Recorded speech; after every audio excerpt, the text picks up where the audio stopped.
Pengantin Pengganti, karya Altarnita, episode ke-25, Hasutan. Selamat mendengarkan. Dengan sopan, manajer memberitahu Kansa kalau akan diantar pulang ke Villa Anggrek. Silakan, ujar manajer tersebut seraya membukakan pintu untuk Kansa. Kansa masuk tanpa ragu, begitu mendengar jika mobil ini akan membawanya kembali pulang ke Villa Anggrek. Setelah mobil menghilang, Fauzan mencari tahu alasan Kansa diantar kepada sang manajer. Itu tadi siapa menjemputnya? Manajer hanya menjawab dengan sopan kalau dirinya hanya menjalankan perintah dari presidir. Kemudian manajer tersebut pergi. Maharani mulai menjelekkan Kansa kalau Kansa punya sugar baby, sampai mengungkit dan menjelekkan ibu Kansa. Itu pasti pria simpanannya. Aku pernah melihat dia membawa sugar baby-nya ke rumah kita waktu itu, ujar Maharani berapi-api. Sungguh liar. Suami sedang sakit tapi dia malah bersenang-senang di luar dan mencari pria lain, tutur Maharani. Benar-benar serupa dengan ibunya yang hanya suka dengan pria tampan dan kaya. Hina Maharani menjelekkan ibu kandung Kansa. Jika saja ibunya bisa bangkit dari kubur lalu melihat apa yang dilakukan putrinya sekarang, sudah pasti dia akan mati untuk kedua kalinya, ujar hinaan Maharani kepada ibu Kansa. Fauzan menampar Maharani dan meminta Maharani berkaca dulu. Jaga perkataanmu. Ingat, dulu aku mengambilmu dari mana sebelum kau menempati posisi menjadi Nyonya Isfara. Hardik marah Fauzan. Maharani dan Jian terkejut sampai tidak berani bicara lagi. Fauzan nampak sedang dilanda marah besar. Selama ini, Fauzan sangat menyayangi Maharani dan tidak pernah berlaku kasar kepadanya. Hendra tidak tertarik dengan kejadian ini dan hanya melihat mobil yang ditumpangi Kansa sampai menghilang dari pandangannya. Hati Hendra tiba-tiba terasa mengilu melihat Kansa dibawa pergi oleh supercar itu. Sesampainya di Villa Anggrek, Kansa menceritakan kejadian barusan dengan Emily melalui chat. Pada awalnya tak pernah sangka jika Jihan beneran akan menikahi Hendra. Biarkan saja mereka. Sungguh benar-benar pasangan yang serasi karena mereka sama buruknya. Balas pesan Emily kepada Kansa.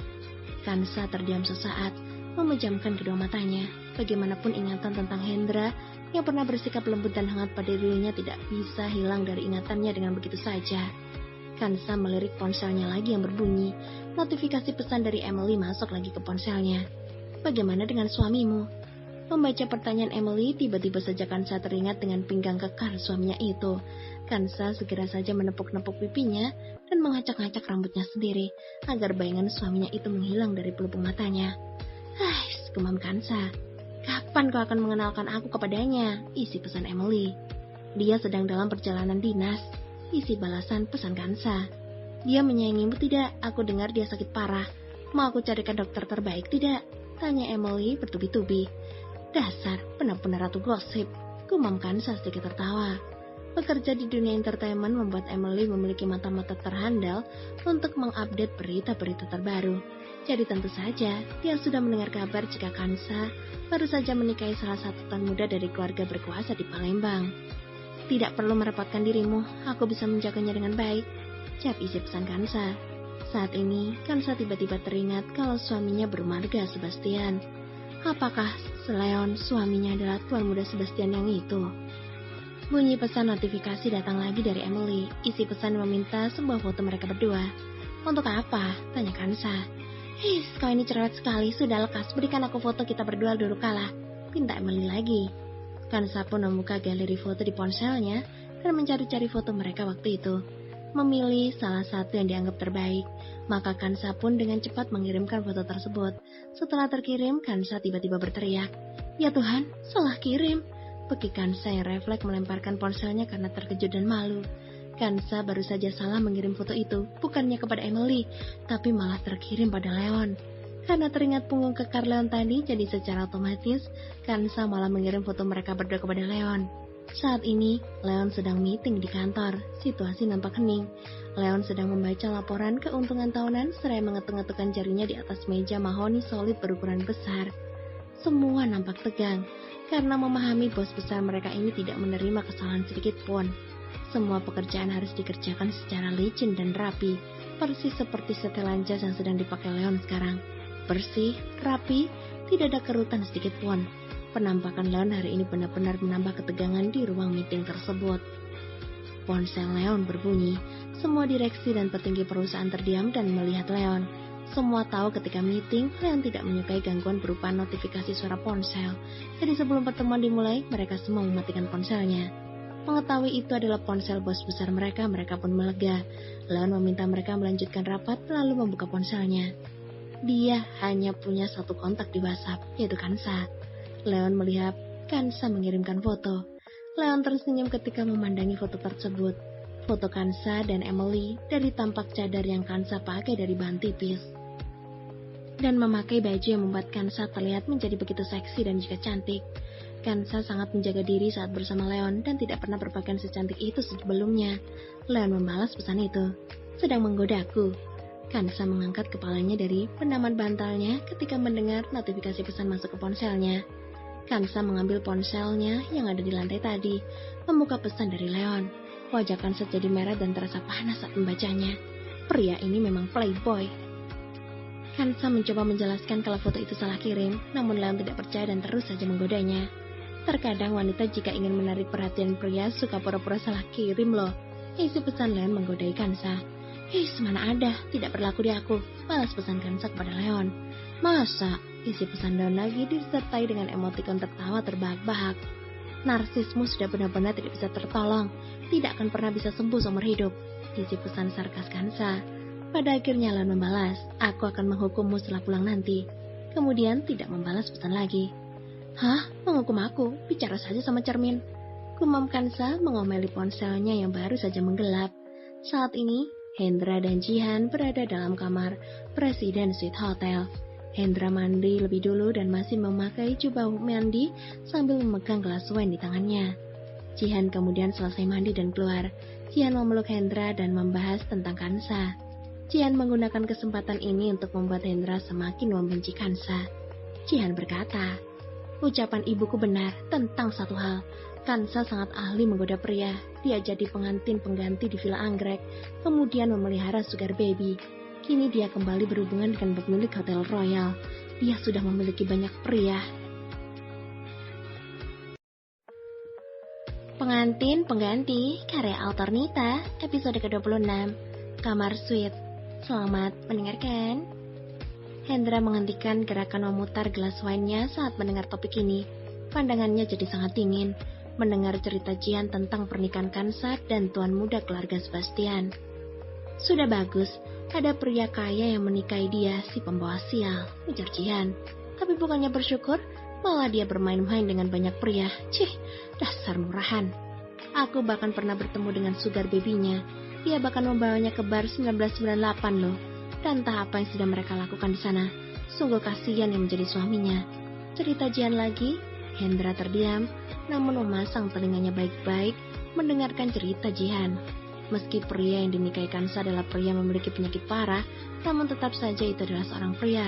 Tetap terhitung makhluk yang memiliki kebutuhan biologis. Mengingat bagaimana mata indah Kansa, kulitnya yang putih mulus, malah membuat hati Hendra terasa semakin dingin. Membayangkan jika tuan muda Sebastian yang menjadi suami Kansa itu, seandainya nanti sedang menatapi mata indah Kansa, bisa jadi tidak akan tahan untuk merengkuh Kansa. Pemikiran ini benar-benar menyiksa Hendra. Gumamnya seraya mengusap wajahnya. Sebagai salah satu dari 4 keluarga terkaya di Palembang, tentu saja Hendra mengenal keluarga Sebastian. Tapi sayangnya dia hanya tahu sedikit dibandingkan orang lain. Tak peduli seberapa keras Hendra ingin mencari tahu, namun sepertinya ada kekuasaan yang sangat besar yang menghalangi, menutup informasi tentang tuan muda Sebastian yang misterius itu. Tuan muda Sebastian, gumamnya dengan sedikit nada penasaran, seraya menghela napas panjang. Hendra sudah pernah mencoba mencari tahu tentang tuan muda keluarga Sebastian yang sangat misterius itu, dan tidak pernah muncul di publik. Hendra pernah mengutus orang untuk menyelidikinya, tapi Leon baru pulang ke Palembang baru-baru ini. Sebenarnya, Leon berasal dari Jakarta, jadi Hendra beneran tidak mendapatkan petunjuk yang banyak. Jakarta adalah kota finansial yang paling metropolitan. Di sana bisa menemui anak orang kaya di mana saja. Orang kaya biasa tidak bisa berada di pusat kota Jakarta. Tentu saja, juga ada keluarga peringkat atas di kota Jakarta sendiri. Orang kaya itulah yang menguasai perekonomian penting di seluruh Asia. Pesta-pesta satu malam tapi menelan biaya puluh juta sudah biasa bagi para sosialita dan kaum menengah ke atas.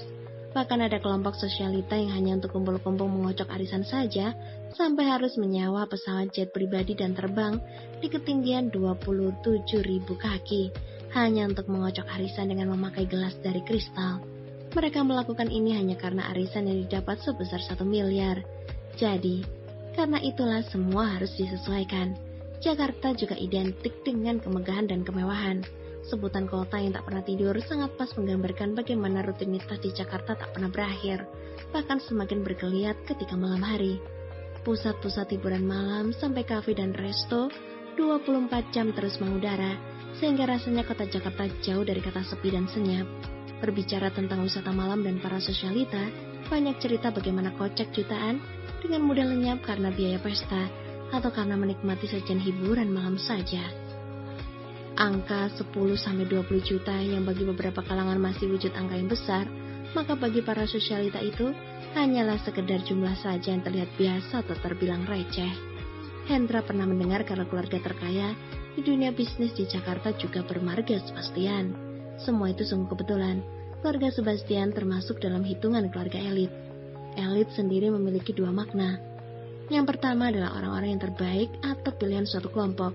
Yang kedua adalah kelompok kecil orang-orang terpandang atau berderajat tinggi, bangsawan, cendekiawan, dan sebagainya.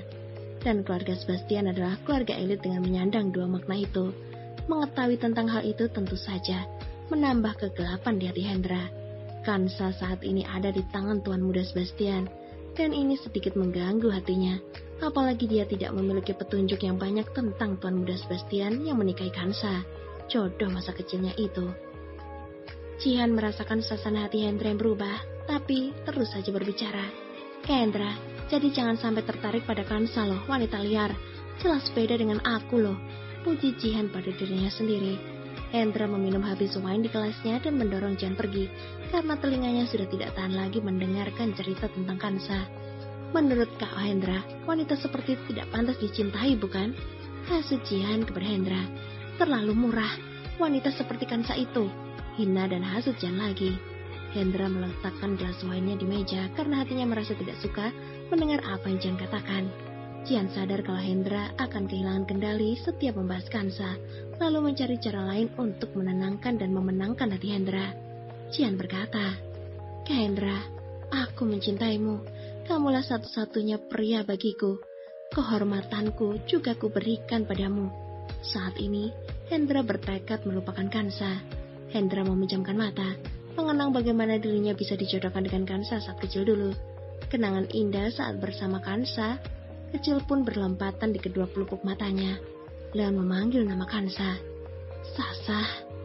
Jihan merasa rasa cinta dan bayangan kebahagiaannya terhadap Hendra langsung hilang seketika ketika mendengar Hendra memanggil nama Kansa. Jihan mana terima, saat ini yang sedang bersama dengannya adalah dirinya. Namun saat ini yang sedang menemani dan memberikan hiburan adalah dirinya. Namun malah nama yang disebut dengan nada penuh rindu adalah nama Kansa.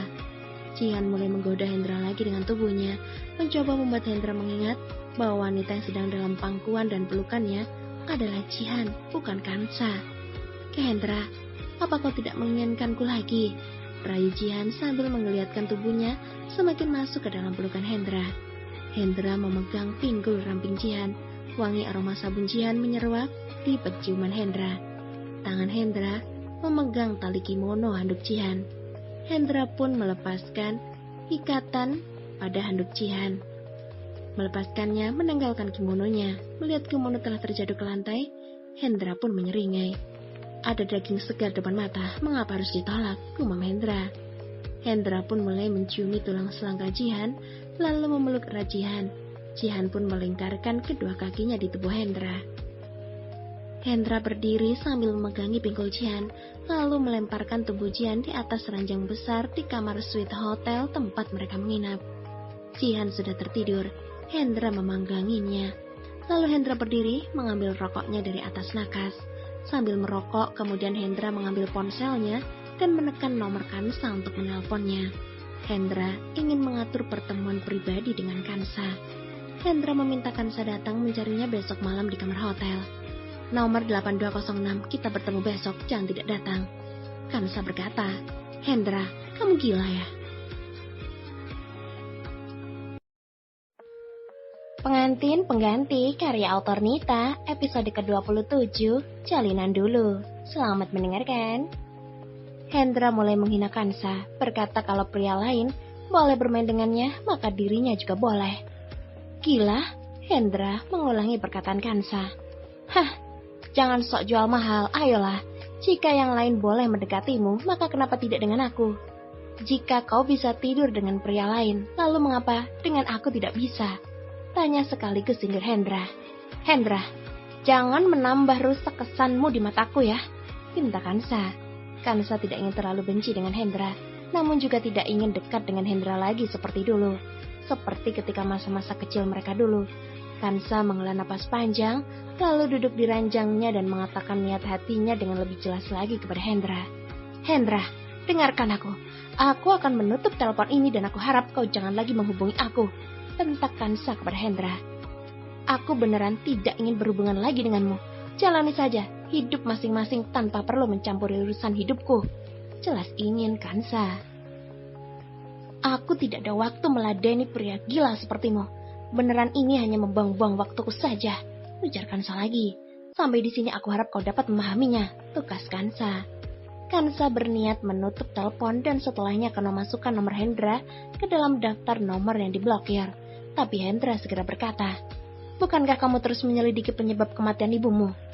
Misteri tentang kematian ibumu?